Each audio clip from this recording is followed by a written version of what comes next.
Paham? Karena bukumu buku terjemah. Kasih dulu kesempatan orang ngomong. Kamu sadar nggak apa yang saya katakan barusan?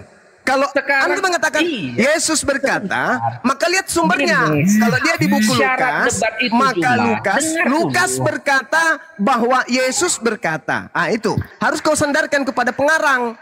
Karena Yesus tidak pernah berkata langsung di kitabmu. Bukan kitab Yesus itu. Itu bukan kitab Yesus. Itu bukan kitab Yesus. Itu bukan karangan Yesus.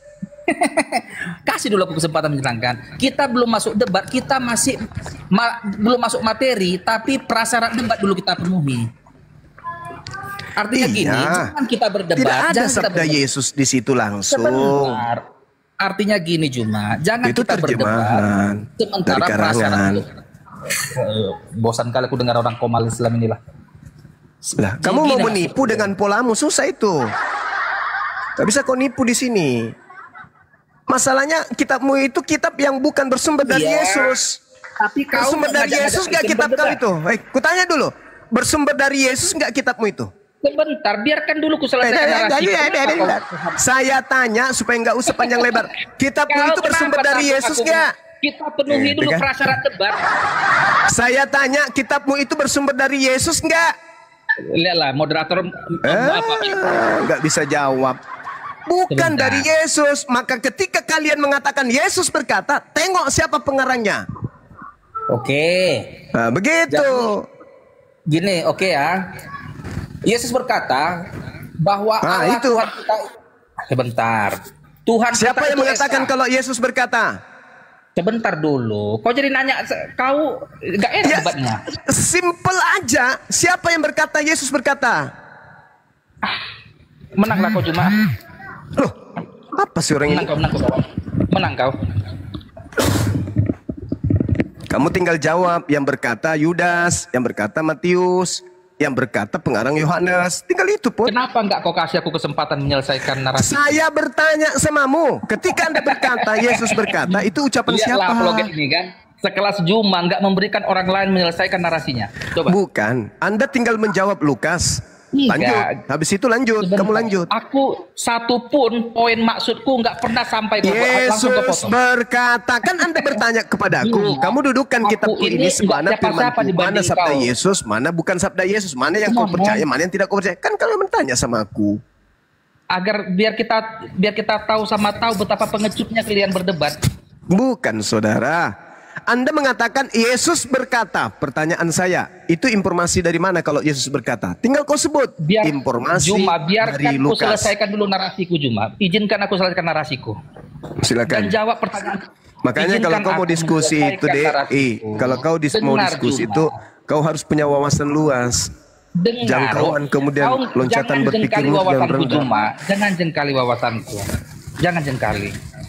Udah kau turun aja kok gitu. Saya tidak bisa berdiskusi dengan orang bodoh yang sombong. Kau menipu, kau pendebat dusta kau. Saya nggak bisa diskusi sama orang bodoh yang sombong. Kan kau mengatakan Yesus berkata. Itu informasi dari mana? Dari Lukas. Ya udah, selesai. Lanjut. Kau lanjutkan narasimu. Saya sudah punya poin. Bahwa informasi bahwa Yesus yang berkata itu ternyata dari Lukas. Sudah selesai kan?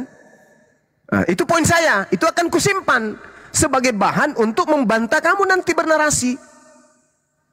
Saya cuma butuh ucapan jujur dari mulutmu. Yesus berkata. Itu informasi dari mana kalau Yesus berkata? Dari Matius. Oke. Dah lanjut lagi. Apa kata Yesus menurut Matius? Itu maksudku. Tapi karena kau orang bodoh yang bahlul, bindongot, kau nggak mau. Kau nggak mau paham.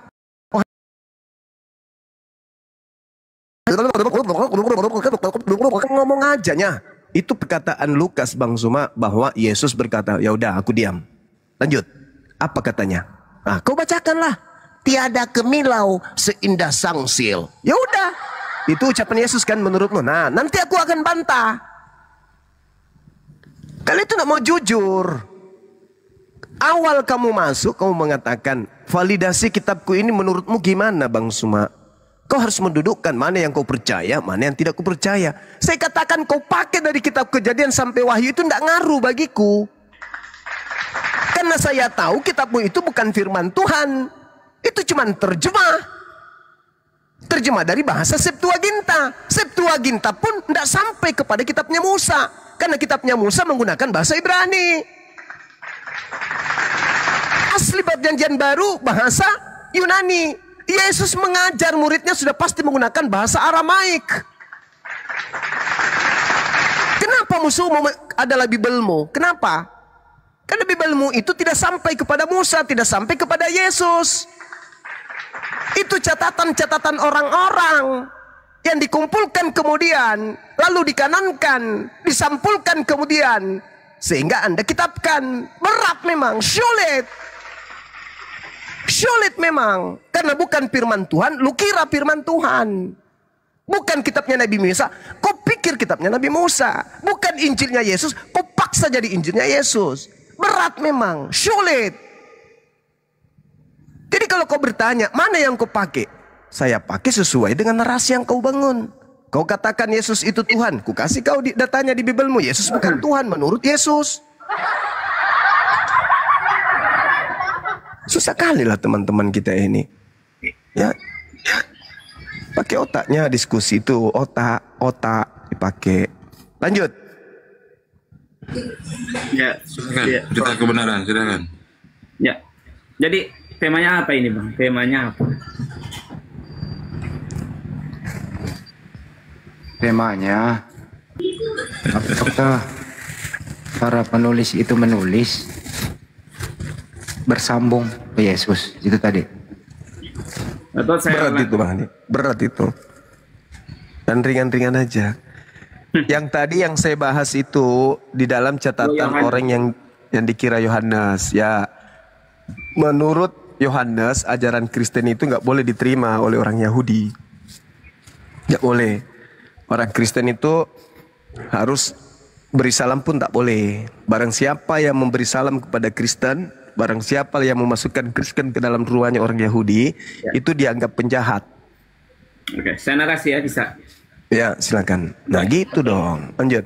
Jadi Bang semua baca dalam 2 Yohanes. Itu cuma 1 pasal, ayat pun hanya sampai 13 ayat. Di situ Yohanes, perlu diketahui siapa Yohanes. Yohanes ini adalah Yohanes, dikatakan dalam 1 Yohanes 1 ayat 1. Maka barang yang sudah ada daripada mulanya, barang yang telah kami dengar dan barang yang telah kami tampak. Jadi Yohanes adalah saksi. Dia menceritakan tentang Yesus, siapa Yesus itu. Dia sudah lihat, dia sudah barang yang telah kami pandang, yang dijamah oleh tangan kami, yaitu dari hal firman hidup. Adapun hidup itu sudah dinyatakan, kami telah nampak dia, lalu menyaksikan dan memberitakan kepadamu hayat yang hidup yang kekal. Jadi Yohanes menyaksikan dan memberitakan tentang hidup yang kekal dinyatakan kepada kita. 3. Maka barang yang telah kami tampak, dengar dan kami ceritakan pula kepada kamu, supaya kamu pun beroleh persekutuan serta kami. Sesungguhnya persekutuan kami itu serta dengan Bapa, dengan nama Yesus Kristus anaknya itu. Jadi Yohanes secara jelas menyatakan di dalam pengajaran, kalau dihubungkan dengan apa yang langsung membaca tadi, bahwa hukum itu bicara tentang hukum, anugerah, dan kebenaran. Taurat sudah diberi oleh Musa, tapi hukum, anugerah, dan kebenaran. Nah, itulah hukum yang dimaksud, yang menyatakan Yesus itu adalah Kristus, adalah Tuhan.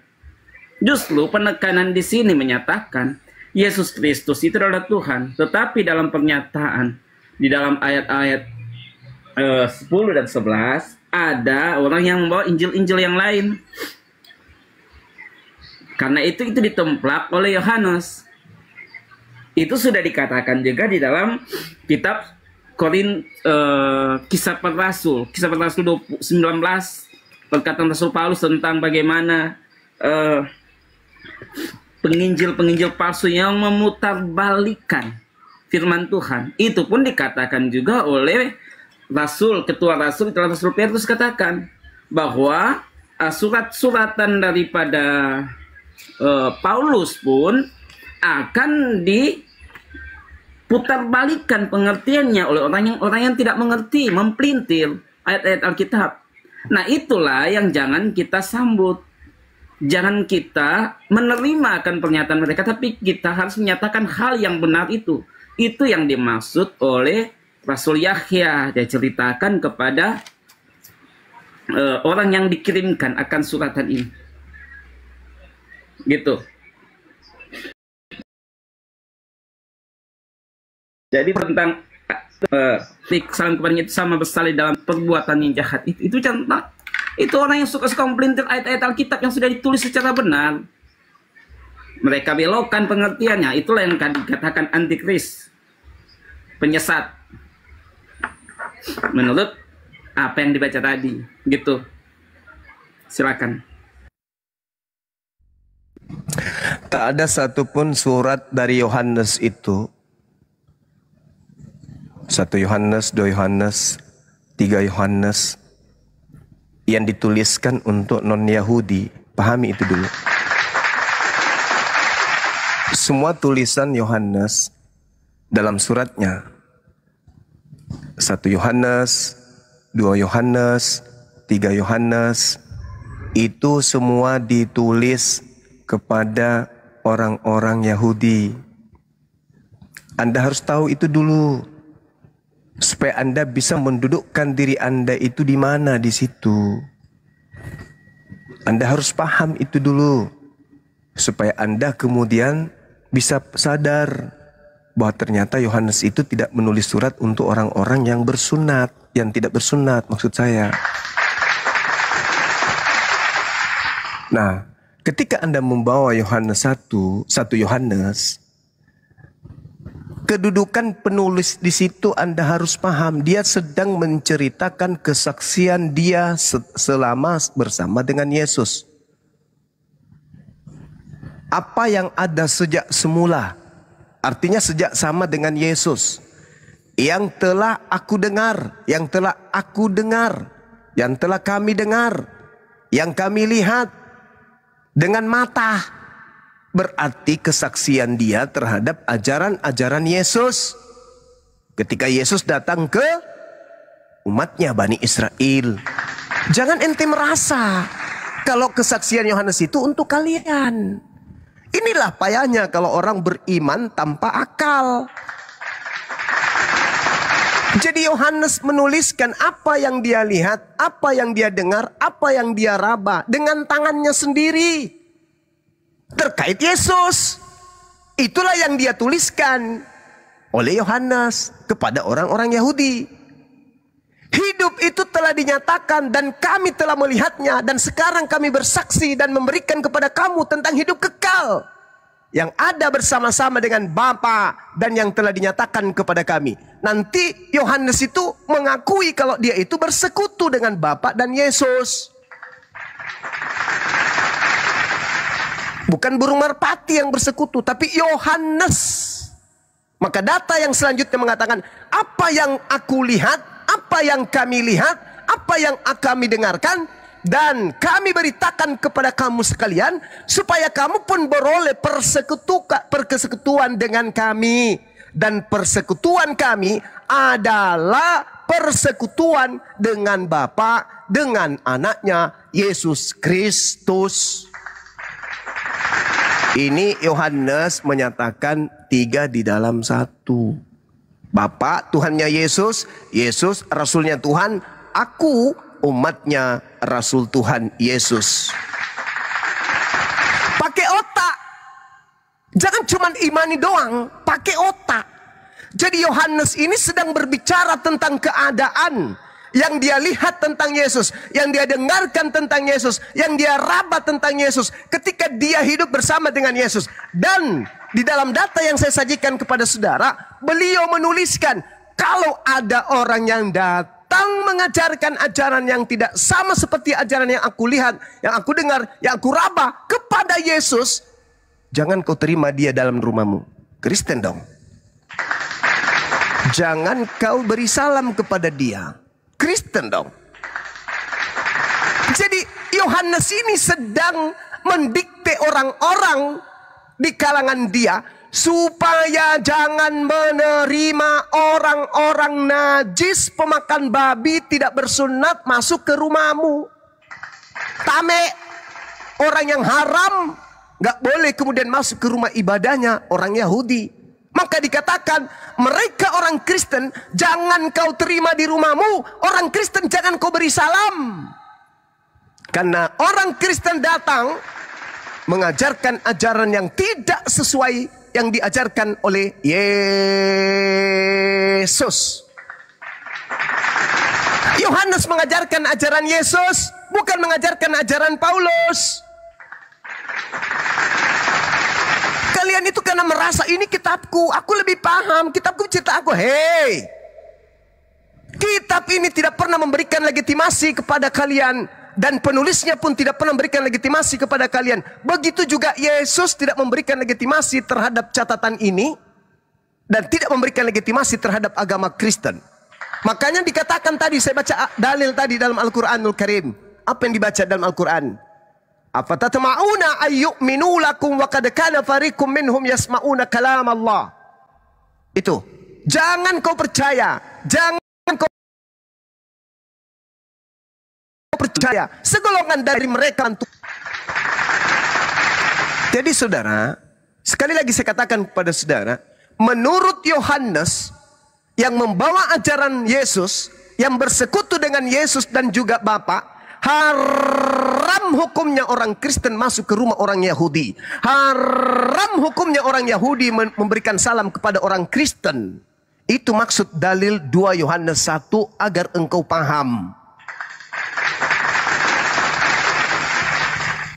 Kristen itu haram hukumnya diberi salam oleh orang Yahudi. Ketemu di jalan, Shalom Aleichem Kristen. Enggak, ludah yang kau dikasih, ludah.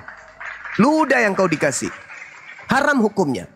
Apalagi menerima orang Kristen di dalam rumah. Kenapa? Orang Islam dan orang Yahudi itu adalah orang yang menjaga kesucian. Kesucian benda-benda yang ada agar tidak tersentuh oleh najis. Kesucian tempat mereka agar tidak tersentuh oleh tamek. Paham di situ? Mereka kemudian diharamkan memasukkan orang-orang yang tidak bersunat ke tempat-tempat suci mereka. Baca Yehezkiel. Baca Yehezkiel. Yehezkiel berapa? Yehezkiel 44 nomor 6, 7, 8, 9. Baca Yesaya. Yesaya berapa? Yesaya 52. Haram hukumnya kemudian orang Kristen masuk ke tempat ibadahnya orang Yahudi. Haram hukumnya orang Kristen kemudian bahkan dalam kitab Wahyu diharamkan orang Kristen itu masuk ke dalam surga. Jadi nggak ada jalan. Engkau mau mengatakan, saya salah tafsir. Tidak. Yohanes, murid Yesus, sedang mengajar tentang ajaran Bapa yang diajarkan anaknya Yesus, di mana Yohanes sebagai murid bersekutu. Kenapa dikatakan bersekutu? Karena Yohanes menuliskan kesaksian yang dia dengar dan yang dia lihat. Sampai sini paham ya? Silakan Anda tanggapi. Iya, iya. Kitab Yohanes ditulis kepada orang yang Yahudi saja. Itu pernyataan Bang Sumar. Perlu Bang Sumar ketahui, kitab Yohanes itu ditulis dalam bahasa Yunani Koine. Pertama kepada seorang yang namanya Gaius. Dan dia sebenarnya kalau kita melihat latar belakangnya siapa dia, silakan Bang Sumar pelajari siapa dia. Jadi Google pernyataan Bang Suma yang menyatakan bahwa itu ditulis kepada orang Yahudi. Sedangkan pelayanan pada waktu itu Yohanes itu sudah berada di Efesus. Gitu ya Bang. Mungkin Bang Suma yang nggak ngerti, nggak sampai situlah pasti nggak ngerti bahwa Yohanes itu bukan di Yerusalem. Dia akhirnya berada pelayanannya di Efesus, kota Efesus. Gitu, itu kesalahan pertama Bang Suma. Dan yang kedua, pernyataan Yohanes ini di dalam Yohanes pasal 1 ayat 1.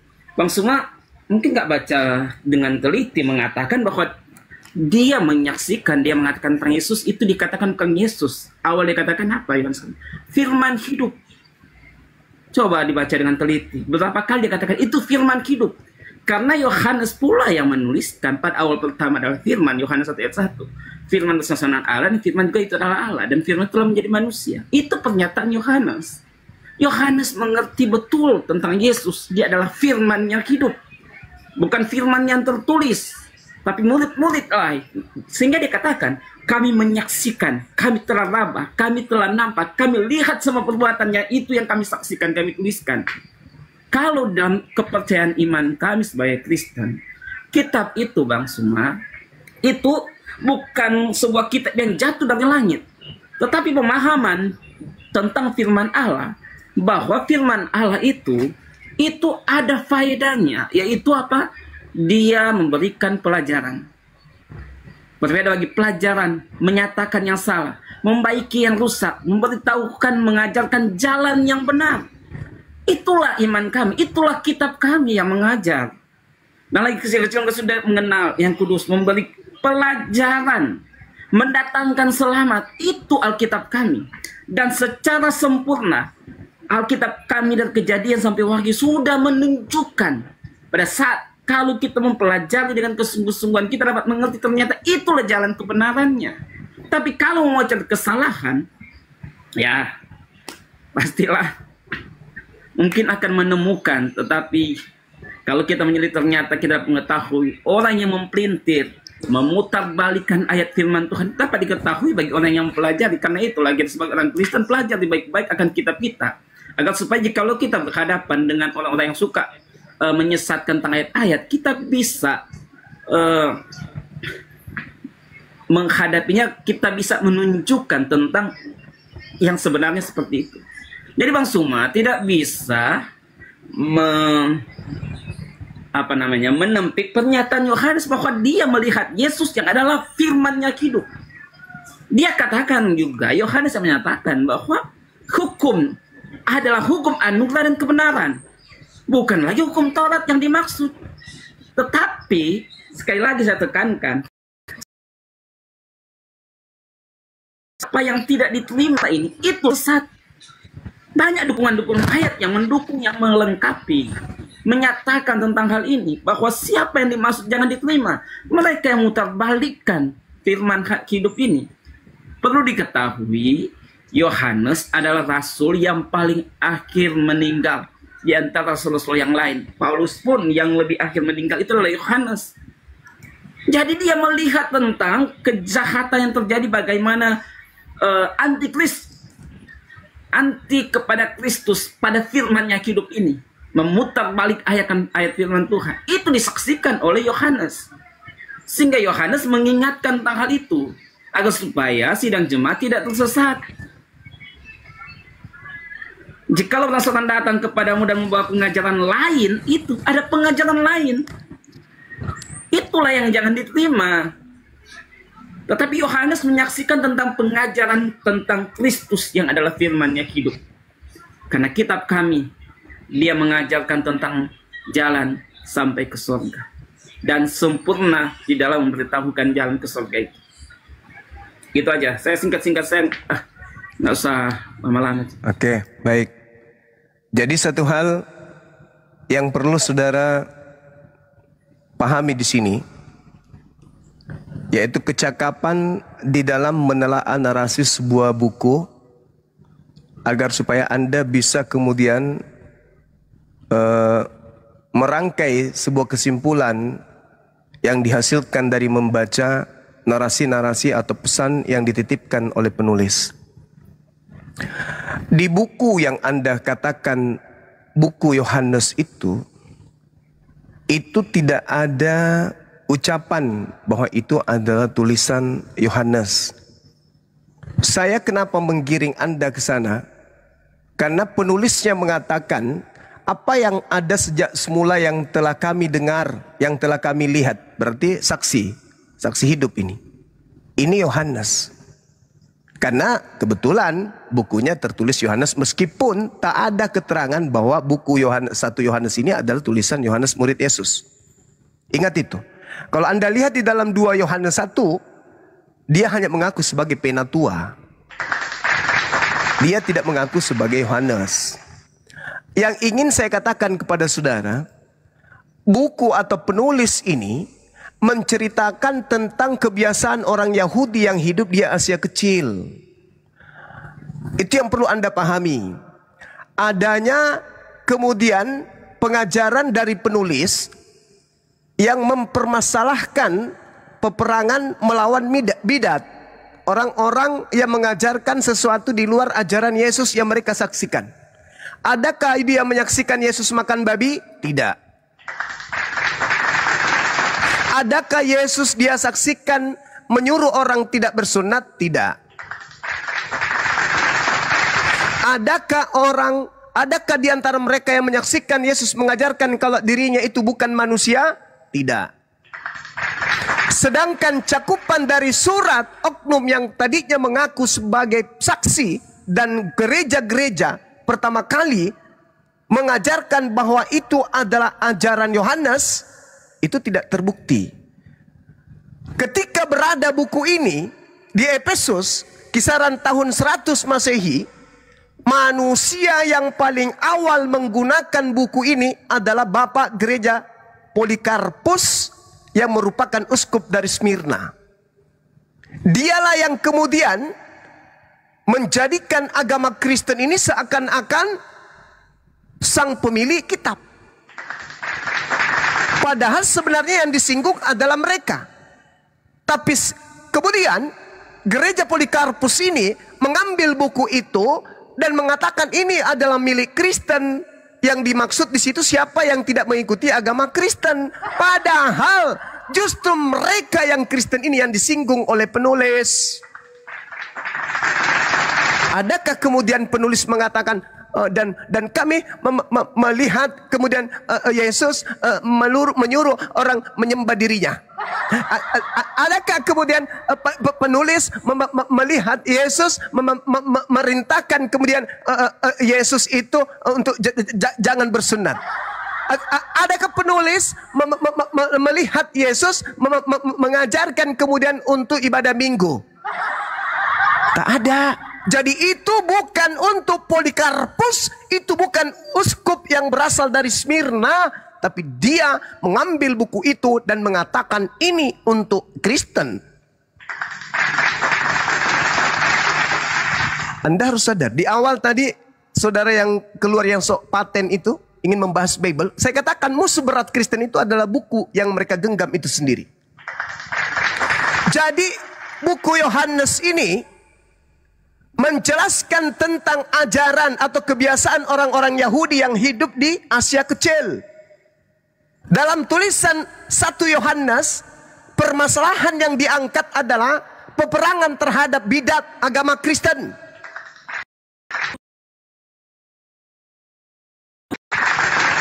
Melawan akan Tuhan menjadi bayi, Tuhan menjadi manusia. Padahal yang dibantah kemudian Anda lihat di dalam 2 Yohanes tadi, siapa penyesat itu? Penyesat itu adalah mereka yang pergi ke seluruh dunia yang tidak mengaku Yesus Kristus itu datang sebagai manusia. Itu penyesat, itu bidat. Dia datang sebagai manusia. Mereka tolak. Coba Anda lihat di dalam Galatia 1 nomor 1. Siapa yang disinggung di situ? Aku menerima Injil bukan dari manusia. Siapa itu? Siapa yang disinggung di situ? Kata penulis buku Yohanes, penyesat itu adalah mereka yang pergi ke seluruh dunia yang tidak mengaku Yesus Kristus datang sebagai manusia. Paulus mengaku Yesus datang bukan sebagai manusia. Galatia 1 nomor 11 nomor 12. Paham itu? Jadi yang dimaksud dalam buku 2 Yohanes ini Karisten. Karisten yang dimaksud tidak boleh memasukkan orang Kristen di dalam rumah orang Yahudi dan tidak boleh memberi salam kepada orang Kristen. Oke? Dan ada hal yang sangat memberatkan oleh Kristen, memberatkan Kristen di dalam 2 Yohanes ini. Kenapa? Di data nomor 12-nya dikatakan begini. Sungguh pun banyak yang harus kutulis kepadamu. Aku tidak mau melakukannya dengan kertas dan tinta. Tetapi aku berharap datang sendiri kepadamu dan berbicara berhadapan muka dengan kamu supaya sempurna sukacita kita. Saya ulang. Kata pengarang atau penulis buku yang dianggap Yohanes berkata di data nomor 12-nya, sungguh pun banyak yang harus kutulis kepada kalian. Aku tidak mau menulisnya. Aku tidak mau. Tetapi aku berharap datang sendiri kepadamu dan berbicara berhadapan muka dengan kamu supaya sempurna sukacita kita. Aku berharap datang sendiri kepada kalian. Nah, sekarang pertanyaan saya, banyak hal yang belum diajarkan penulis Yohanes ini, yang tidak dia tuliskan tetapi dia mau datang mengajar langsung berhadapan muka dengan pengikutnya. Pengikut yang dimaksud di sini Karisteng atau orang-orang Yahudi. Kalau Karisteng, tidak mungkin Yohanes datang di abad keempat. Nggak mungkin. Berarti yang dimaksud penulis memang tujuannya adalah orang-orang Yahudi pengikut Yesus aja. Tolong sadari itu. Jadi saudaraku, sekali lagi saya katakan kepada saudara, 2 Yohanes 1 dari data 1 sampai data 13 itu seruan untuk orang-orang Yahudi untuk jangan memasukkan orang Kristen ke dalam rumah mereka dan jangan beri salam kepada orang Kristen. Demikian.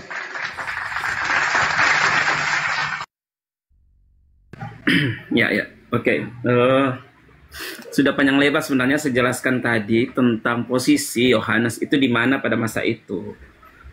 Karena Yohanes itu bukan hanya Yohanes, tetapi pada masa kerasulan, bagaimana semua rasul itu diusir. Karena terjadi penganiayaan yang besar kepada pengikut Kristus. Salah satunya Yohanes. Di situ di dalam 2 Yohanes 2 Yohanes itu dikatakan ketua, itu bicara tentang dia sebagai ketua, sebagai pemimpin. Dia menyatakan dirinya. Presbiteros namanya, ketua. Jadi dia menyatakan dia juga adalah ketua segala satu. Di antara ketiga rasul, dia adalah salah satu adalah ketua rasul. Tapi ketua rasul yang sebenarnya adalah Rasul Petrus. Tapi tua-tua itu salah satunya dia. Kenapa? Karena usianya juga pada waktu dia penulisan ini kan usia yang sudah sangat lanjut. Karena dia adalah rasul yang akhirnya menjadi rasul yang tertua meninggal. Ya itu. Dan saya sudah katakan tentang siapa Yohanes ini. Yohanes ini kalau kita melihat setiap suratannya benar-benar dia menyatakan Yesus itu adalah Tuhan. Yohanes 1 ayat 1. Yohanes 1 ayat 14, karena itu dia katakan di dalam penulisannya 1 Yohanes 1. Dia katakan, saya ulang-ulang baca lagi agar mungkin kurang paham pada saat saya baca tadi, sehingga selalu dia ulang-ulang, saya ulangi lagi baca. Ayatnya bunyinya gini.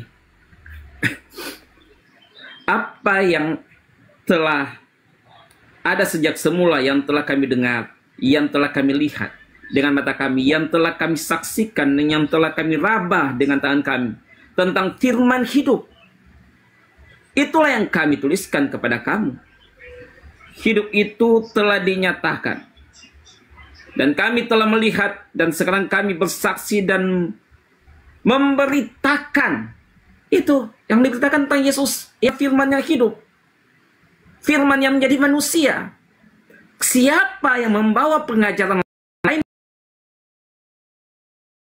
Nah, itulah penyesat. Memberitakan kepada kamu apa yang telah kami lihat dan yang telah kami dengar itu. Kami beritakan. Itu yang diberitakan tentang firman yang hidup. Jadi dalam 2 Yohanes itu bukan kepada Kristen justru. Karena itu bicara tentang iman Kristen yang mengerti bahwa Yesus Kristus adalah firman hayat, firman hidup, firman yang menjadi manusia. Dan itu yang disaksikan, itu yang diberitakan oleh Yohanes dan rasul-rasul yang lain. Tetapi banyak penyesat-penyesat yang memutarbalikkan, mempelintir ayat-ayat seenak udahnya aja padahal nggak ngerti. Nah, itulah yang ditekankan oleh Yohanes, bahwa jangan menerima mereka datang ke rumahmu. Jangan sehati, sepikir dengan mereka. Tapi beritakan kebenaran firman Tuhan yang sesungguhnya. Jadi tulisan-tulisan ini, itu awalnya kepada justru sidang jemaat Efesus, kemudian dikirimkan ke sidang jemaat yang ada Yahudi dan ke lain-lain tempat. Ketujuh sidang jemaat yang ada. Contohnya dalam kitab Wahyu. Wahyu itu ditulis oleh Yohanes pula. Ditunjukkan kepada 7 sidang. Jadi bukan hanya kepada orang Yahudi, Bang. Dan kalau kita melihat akan tulisan Yohanes adalah tulisan yang penemuan papirus tertua P66. Itu penemuan tertua yang sangat dekat dengan waktu kejadian, hanya berjarak puluhan tahun. Jadi kurang apa lagi firman Tuhan kami? Kenapa? Ada saksi. Bahkan tentang kitab Injil ditulis oleh 4 saksi yang saling melengkapi, saling menguatkan tentang kejadian yang ada. Sejarah, penulisan sejarah, penemuan-penemuan yang ada menuliskan, menyaksikan, oh benar ternyata memang Yesus itu ada disalib. Jadi tentang kebenaran firman Tuhan kami, dia memberitakan tentang hal apa? Hal menuju ke surga, dan itu sangat sempurna kalau kita ikuti. Kita pasti akan ke surga. Itu aja. Oke. Ya inilah ya, kalau menyembah Kristus Yesus tapi makhluk yang disembah itu tak nampak, maka Yesus anak Maria yang jadi sasaran. Seakan-akan yang Anda sembah itu Yesus anak Maria. Gini, tak ajarin pelan-pelan. Camkan apa yang saya sampaikan kepada Anda. Jangan sombong pada kebenaran. Ketika saksi yang kemudian catatannya dituliskan Yohanes biar dianggap murid Yesus. Tadi saya sudah menjelaskan siapa kemudian yang mengambil buku itu pertama kali. Seakan-akan itu punya dia, padahal bukan punya dia. Ingat ya, saya simpulkan. Buku Yohanes itu, 2 Yohanes 1 tadi itu menceritakan untuk orang Yahudi supaya menolak orang Kristen. Jangan memberi salam pada orang Kristen. Itu dulu. Dan memang itu haram hukumnya. Kristen itu dianggap tamek, dianggap bidat, dianggap najis. Sampai hari ini. Nah, tak ajarin sama saudara. Ketika saudara mengambil data dalam 1 Yohanes 1. Dengan tangan kami, dengan mata kami, dengan kuping kami mendengar, kami melihat, kami meraba tentang firman hidup. Tentang Yesus. Kenapa Yesus itu disebut firman yang hidup? Apakah gambaran saudara adalah perkataan apa itu ya? Kayak film karton? Bukan. Bukan begitu. Yang dimaksud Yesus itu firman hidup adalah perkataan Tuhan yang disampaikan oleh makhluk hidup. Yesus berkata dalam Yohanes 14 nomor 24. Camkan, dengarkan. Barang siapa tidak mengasihi aku, dia tidak menuruti firmanku. Dan firman yang kamu dengar itu bukan dari aku, melainkan dari Bapa yang telah mengutus aku. Berarti Yesus itu adalah penyampai firman. Maka dia disebut firman hidup. Bukan buku dia, bukan. Dia bukan buku. Tetapi dia adalah manusia yang penuh dengan roh Tuhan. Untuk menyampaikan firman Tuhan. Makanya dikatakan di dalam ajaran Yesus, di dalam Yohanes 3 nomor 34, sebab siapa yang diutus oleh Allah, oleh Tuhan, dialah yang menyampaikan firman Allah, firman Tuhan. Siapa yang diutus Allah, dialah yang menyampaikan firman Allah. Siapa yang diutus Allah, dialah firman hidup. Kenapa? Karena Allah mengaruniakan rohnya kepadanya dengan tidak terbatas. Jadi firman hidup itu adalah orang yang kepenuhan roh Tuhan untuk kemudian menyampaikan firman Tuhan. Kita kasih lagi datanya pengakuan Yesus. Apa kata Yesus tentang dirinya? Kata Yesus, barang siapa percaya kepadaku, dia bukan percaya kepadaku, tetapi percaya kepada dia yang mengutus aku. Barang siapa melihat aku, ia melihat Dia yang telah mengutus aku. Aku telah datang ke dalam dunia sebagai terang, supaya setiap orang yang percaya kepadaku jangan tinggal di dalam kegelapan. Dan jikalau seorang mendengarkan perkataanku tetapi tidak melakukannya, aku tidak menjadi hakimnya. Sebab aku datang bukan menghakimi dunia, melainkan untuk menyelamatkan dunia. Barang siapa menolak aku dan tidak menerima perkataanku, ia sudah ada hakimnya, yaitu firman. Dia sudah ada hakimnya, yaitu firman. Dia sudah ada hakimnya, yaitu firman yang telah kukatakan. Firman itulah yang akan menjadi hakimnya pada akhir zaman. Sebab aku berkata-kata bukan dari diriku sendiri. Sebab aku berkata-kata bukan dari diriku sendiri, tetapi dari Bapa yang mengutus aku. Dialah yang memerintahkan aku untuk mengatakan apa yang harus kukatakan dan apa yang harus aku sampaikan. Dan aku tahu bahwa perintahnya, bahwa firmannya adalah hidup yang kekal. Jadi apa yang aku katakan, aku menyampaikannya sebagaimana yang difirmankan Bapa kepadaku. Maka Yesus disebut firman hidup. Jangan kau pelintir itu, deh. Yesus firman hidup, Dia Tuhan. Hei, itulah yang disebut bidat yang tidak boleh masuk ke dalam rumah orang Yahudi, karena mengajarkan hal tame, hal najis yang tidak pernah diajarkan Yesus. Makanya kamu nggak boleh. Kata pengarang buku Yohanes ini, orang yang tidak mengajarkan ajaran Yesus, jangan kau terima di rumahmu, bahkan jangan kau beri salam kepadanya. Barang siapa yang menerima orang Kristen di rumahnya dan memberi salam kepada orang Kristen, maka tempatnya adalah neraka. Kau itu haram hukumnya masuk ke rumah Yahudi. Haram hukumnya diberi salam oleh orang Yahudi. Tapi karena kamu agama perampas, kau rampas kitab itu, kau jadikan kitab itu seakan-akan berbicara tentang kau. Itu kitabnya orang Yahudi. Kristen tidak punya hak terhadap kitab itu. Murid Yesus, saksi mata, ketika mereka menulis tentang Yesus, mereka menulis tentang Yesus untuk orang-orang Yahudi. Karena Yesus sang guru mengatakan, aku diutus hanya kepada domba-domba yang sesat dari kalangan Bani Israel.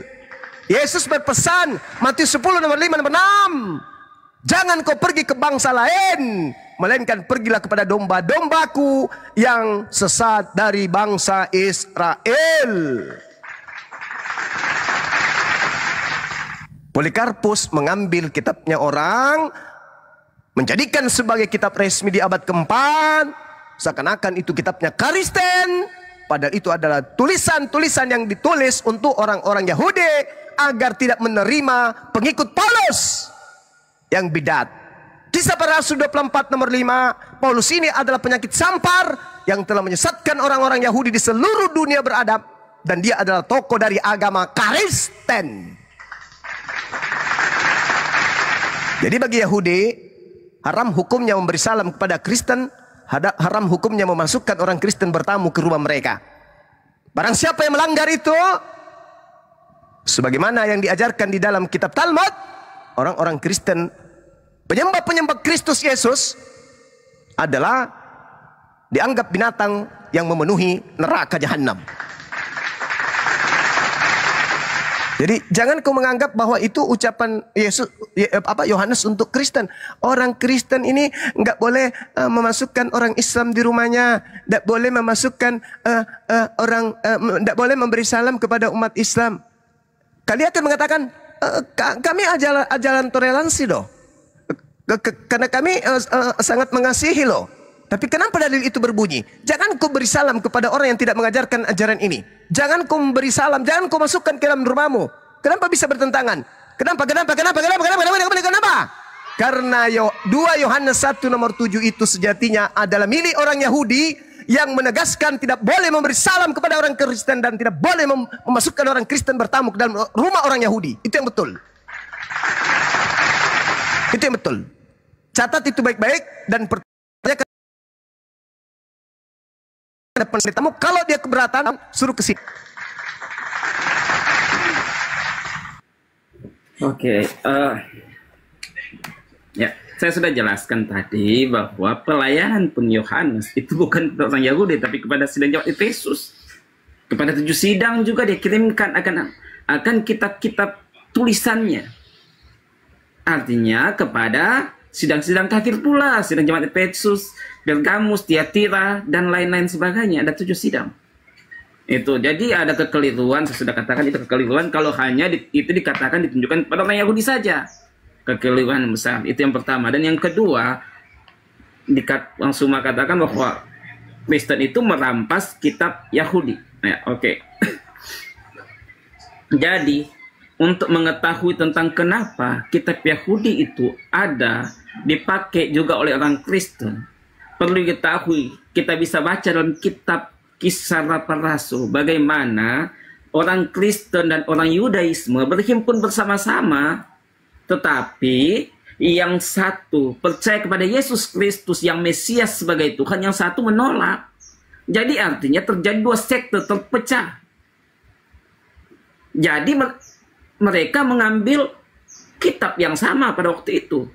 Dipakai juga oleh orang Kristen, karena mereka adalah Yahudi. Kristen mula-mula adalah Yahudi. Kemudian menyebar ke dikatakan bangsa-bangsa kafir pada waktu itu. Sehingga dibawa juga dengan suratan kitab dari Kejadian sampai Maliaki.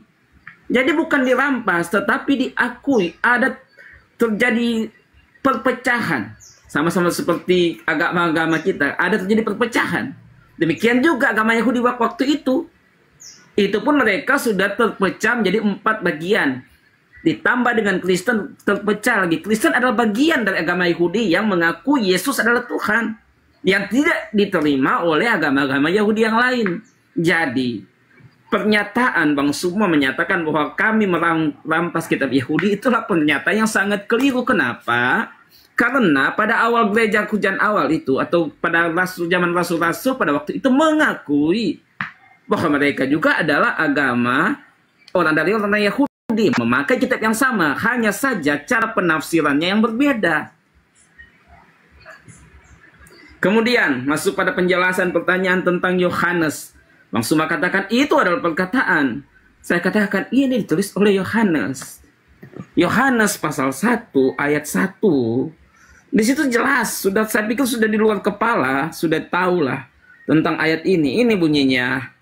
Maka pada awal pertama adalah firman, dan firman itu bersama-sama dengan Allah, dan firman itulah juga Allah. Itu ditulis oleh Yohanes ayat 14. Maka firman itu telah menjadi manusia serta tinggal di antara kita, dan kami sudah memandang kemuliaannya seperti kemuliaan anak yang tunggal yang daripada Bapa, penuh dengan anugerah dan kebenaran. Firman menjadi manusia. Nah, itu sebenarnya sejalan yang ayat yang diangkat tadi, tapi Bang Suma mempelintir menyatakan bahwa itu bicara tentang perkataan Yesus. Kita bukan bicara tentang Yesus berkata, tapi kita bicara tentang Yohanes yang memperkatakan siapa Yesus. Dan Yohanes memperkatakan siapa Yesus. Itu tadi dalam Yohanes 1 ayat 1, Yohanes 1 ayat 14, bahwa firman adalah Allah dan firman telah menjadi manusia. Nah, itu dia kuatkan dengan pernyataan di dalam Yohanes 1 ayat 1 sampai ayat yang keempat. Maka bala yang telah ada daripada mulanya, bala yang telah kami dengar, bala yang telah kami tampak dengan mata kami, bala yang telah kami pandang dan yang telah kami jaman dengan tangan kami, yaitu dari hal firman hidup. Dari hal firman hidup itu bicara tentang oknum siapa Yesus yang dia maksud, bukan perkataan. Adapun hidup itu dinyatakan dari hal dari kami yang telah tampak dia, lalu menyaksikan dan memberitakan kepadamu hidup yang kekal. Tentang Yesus pula lalu dinyatakan kepada kita. Maka bala yang telah kami tampak dan dengar, kami beritakan pula kepada kamu. Itu diberitakan tentang Yesus sebagai firman yang hidup. Berhubungan juga dengan Yohanes ayat 1. Ini ayat rujukannya, Yohanes ayat 1, Yohanes ayat 14. Maka barang yang telah kami tampak dan dengar, kami beritakan pula kepada kamu, supaya kamu pun beroleh persekutuan serta kami. Sesungguhnya persekutuan kami itu beserta dengan Bapa dan dengan Yesus Kristus anaknya itu. Maka inilah kami suratkan segala halnya supaya sempurna sukacita kita. Itu yang disuratkan. Yang disuratkan, nah itulah Yohanes 1 ayat 1, Yohanes 1 ayat 14. Sudah sangat jelas bagaimana pandangan Yohanes tentang Yesus itu.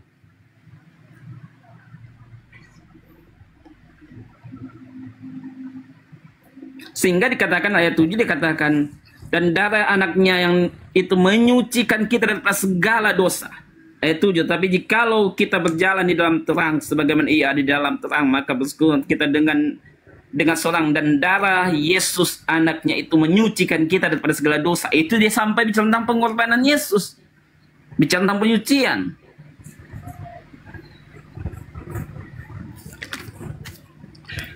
Jadi tentang pernyataan firman hidup itu bicara tentang siapa firman hidup itu, ya Yesus. Dia maksud karena dia merujuk dari Yohanes 14. Itu kan ditulis juga oleh Yohanes. Melihat pernyataan-pernyataan konteks kita, saya pikir akan ada kekeliruan yang besar pada saat kita menyatakan bahwa itu kita hubungkan dengan perkataan Tuhan, bukan dengan apa pandangan Yohanes tentang Tuhan. Demikian. Oke, baik. Jadi Kristen ini, saudara Kristen maksud saya, ya, memberitakan kebenaran. Pola yang dibangun adalah mendudukkan Yesus itu sebagai Tuhan. Lalu mencari-cari kemana harus aku pergi mencari dalil ketuhanan Yesus ini, ya. Nah, maka diambillah kemudian konsep filsafat Helenisme. Firman itu Tuhan, firman itu jadi daging. Padahal kalau penulis Yohanes ini orang Yahudi, maka rujukannya itu jelas Yesaya 55:11. Ketika Tuhan punya ide, maka idenya itu diwujudkan dengan cara berfirman. Nah, terkait dengan Yesus ini, Yesus adalah ide. Tuhan punya ide menciptakan manusia lahir tanpa ayah. Itu ide Tuhan. Ide Tuhan ini keluar dari Tuhan berupa firman. Apa firman yang keluar dari Bapa? Dari Tuhan. Gagasan, ide, kehendak. Kehendak itu kemudian dihantarkan oleh Gabriel. Disampaikan kepada Maria. Maria, ya paman, yang Maha Tinggi menginginkan kamu melahirkan seorang anak laki-laki bernama Yesus Kristus. Itu ide, itu firman. Yang dibawa Gabriel itu firman, bukan Yesus yang dibawa. Yesus belum ada. Berkenaan dengan Yesaya 55:11, Tuhan menghendaki Maria hamil. Tuhan menghendaki membangkitkan Mesias untuk Bani Israel.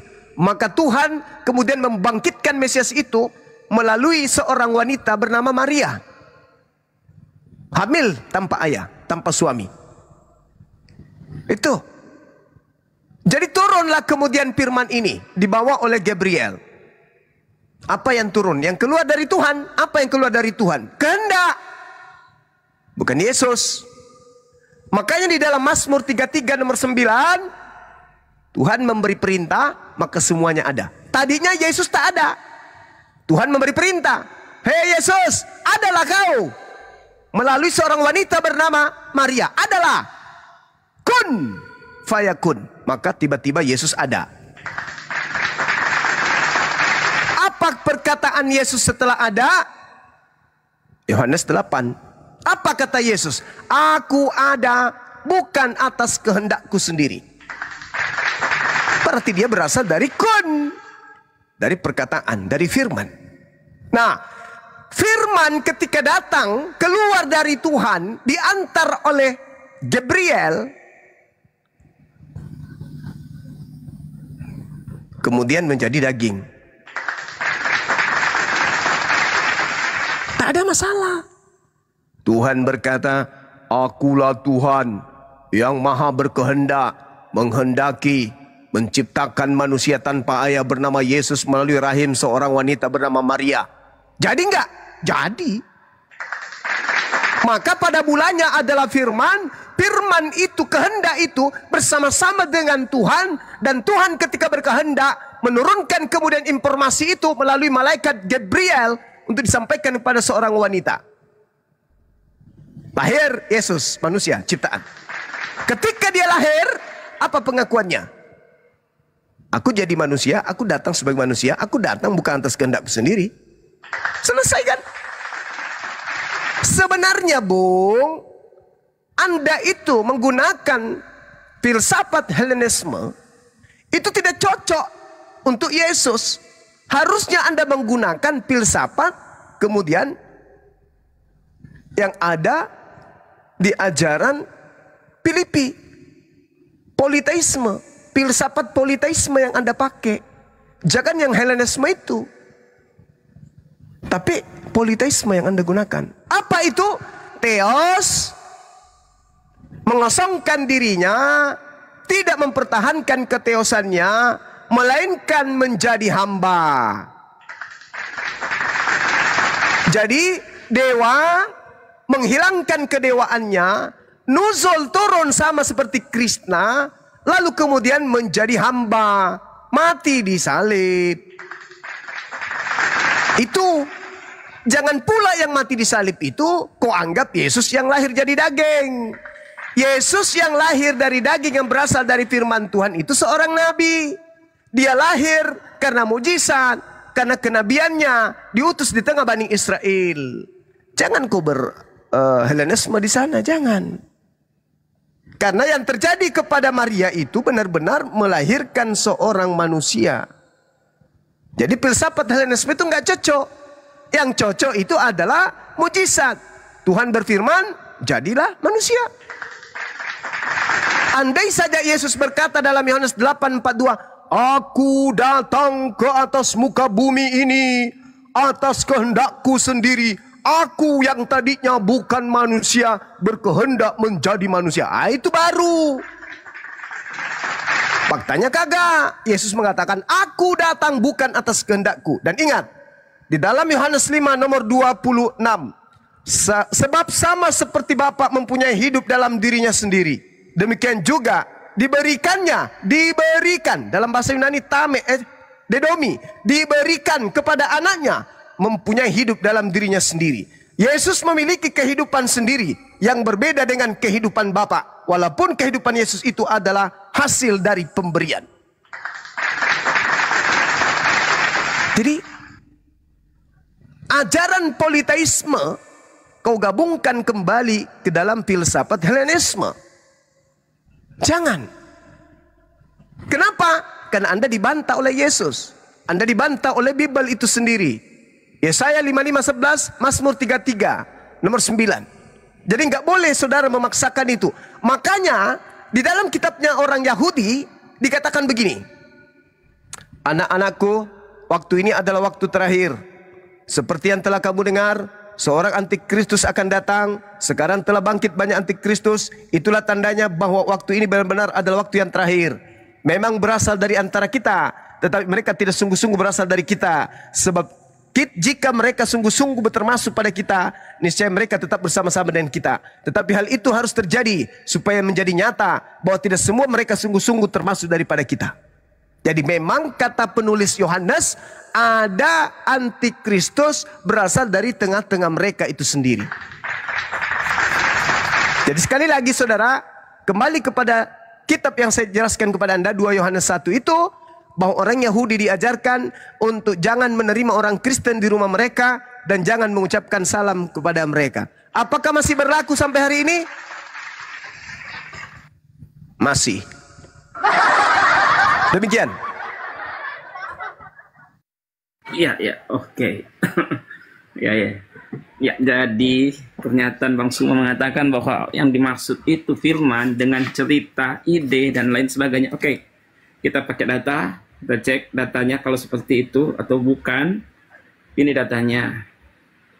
Ya. Maka awal pertama adalah firman, dan firman bersama-sama dengan Allah, dan firman itulah juga Allah. Adalah ia mulanya beserta dengan Allah. Segala sesuatu dijadikannya olehnya, maka jikalau tidak ada ia, tiada juga sesuatu yang telah jadi. Di dalamnya itu ada hidup, dan hidup itulah terang dunia.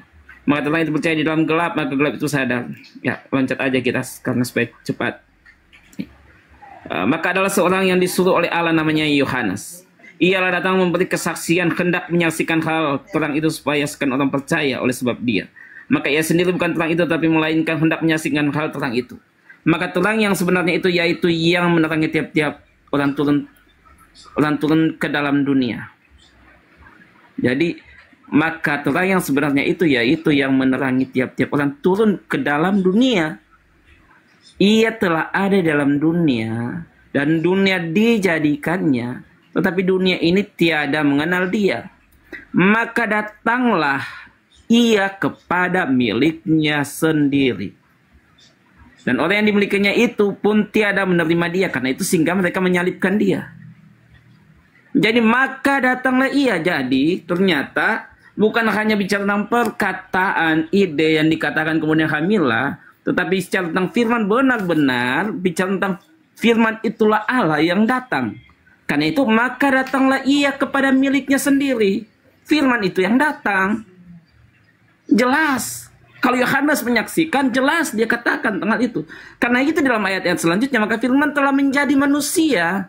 Firman yang menjadi manusia bukan difirmankan, baru menjadi manusia. Karena itu datanglah ia kepada miliknya. Karena itu dalam ayat 18 dibunyinya gini. Maka Allah belum pernah dilihat oleh seorang anak yang tunggal yang di atas pangku Bapa, ialah yang sudah menyatakan dia. Karena ayat 17, karena Taurat sudah diberi oleh Musa, tapi anugerah dan kebenaran sudah didatangkan oleh siapa? Yesus Kristus. Jadi itu bukan hanya sekedar Tuhan berfirman kemudian hamil dibawa oleh seperti cerita tadi. Itu tidak seperti itu ternyata menurut ayat Alkitab. Jadi Allah ayat Alkitab yang menyatakan hal di luar apa yang dikatakan oleh firman Tuhan. Itulah penyesat. Itulah yang harus dinyatakan. Yesus Kristus itulah. Dia dinyatakan. Dia, maka datanglah ia kepada miliknya. Dia datang. Cukup ya. Ya, silakan. Ntar dulu izin banyak mas, setengah menit. Buka halaman pertama dulu bro. Halaman pertama. Bro, ya. Yang huruf gede. Yang baca. Jalan ke atasnya. Nah, itu apa? Coba baca. Kitab. Bukan itu, bukan. Kitab, Injil, karangan Yahya. Jadi yang Anda baca adalah karangan, bukan firman Tuhan. Makasih, lanjut baca, Pak. Oke, baik. Ya, jadi gini, saudara. Saya jelaskan ya. Saya jelaskan kepada saudara. Tapi bang, iya. Izin dulu. Saya mau turun dulu karena udah jam gini saya ada kesibukan. Makasih atas diskusinya. Oke, silakan. Makasih.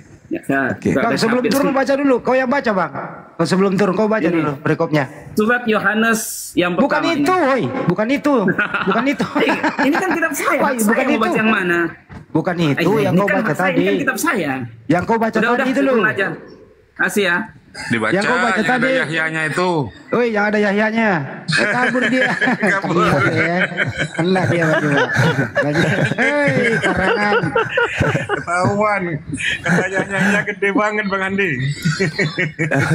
Jadi Assalamualaikum warahmatullahi wabarakatuh. Waalaikumsalam warahmatullahi wabarakatuh.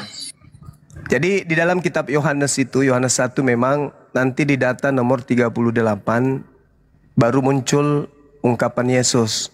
Jadi dari data 1 sampai 37 itu adalah karangan penulis. Ya, nanti di data nomor 38-nya baru dimunculkan sabda Yesusnya. Nah, sekarang kita coba kaji yang tadi yang diterangkan itu. Firman itu telah menjadi daging. Ya. Memang harus jadi apa kalau Tuhan menghendaki kemudian Maria melahirkan manusia? Ya, jadi daging lah. Tuhan menghendaki Maria melahirkan seorang manusia. Jadi apa anaknya? Jadi triplex. Ya jadi daging. Jadi tidak ada masalah sebenarnya. Mereka hanya terjebak kemudian di filsafat Helenisme. Menganggap bahwa apa yang keluar dari Tuhan itu adalah Tuhan. Dengan kata lain, apa yang keluar dari dirinya itu adalah dirinya. Jadi kalau dia buang air, yang keluar dari anusnya itu adalah dirinya. Itu Helenisme itu. Seibarat tangan, buntung tangannya, lalu setelah terpisah tangannya itu dari tubuhnya, dan lengan tadi, tangannya yang sudah terlepas ini, memiliki kehidupan sendiri, maka tangan itu pribadi sendiri, bukan lagi dia. Karena sudah memiliki hidupnya sendiri. Nah, Yesus diceritakan di data yang tadi, Yohanes 5:26, Yesus diberikan kehidupan sendiri. Berarti dia bukan Tuhan. Nah, pengakuan dari Yohanes ini, karangannya, itu tidak kemudian dibenarkan oleh Yesus. Tidak ada validasi dari Yesus, gak ada. Bahwa aku adalah firman hidup, bahwa aku adalah firman yang turun. Gak ada. Tidak ada. Yesus malah mengatakan kalau dirinya menerima firman. Kalau dia adalah firman jadi daging, tidak menerima firman lagi. Kenapa? Karena sang firman itu Yesaya 55:11, Mazmur 33:9. Itu sang firman. Kalau sang firman jadi manusia, dia tidak menerima lagi firman dari yang lain. Dia tidak berkata-kata lagi dari yang lain. Tapi dia berkata sesuai dengan apa yang dia mau. Tapi ternyata tidak. Berarti dia bukan sang firman yang menjadi manusia. Tapi kehendak Tuhan, firman Tuhan yang berkehendak Maria melahirkan seorang manusia ciptaannya bernama Yesus. Nah, itu baru betul. Saya kira udah cukup ya teman-teman. Saya juga mau ibadah maghrib di sini, sahabatku. Terima kasih atas kesempatan yang diberikan. Silakan diambil alih. Demikian.